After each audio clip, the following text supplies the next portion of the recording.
Mão no chão, Pedro. Bota a mão no chão para levantar. Faixa amarela. Valeu. Aqui, Lucas, trabalhando. Isso. Mais rápido, Lucas. Ô, Pedro.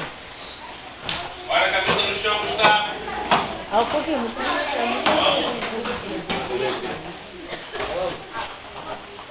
Vamos. Não, não.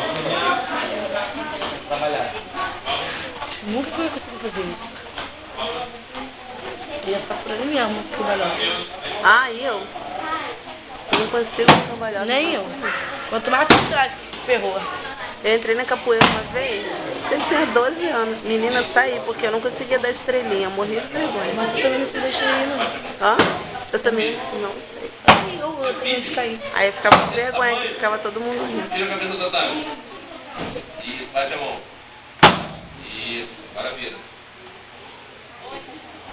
Ajuda. A mão.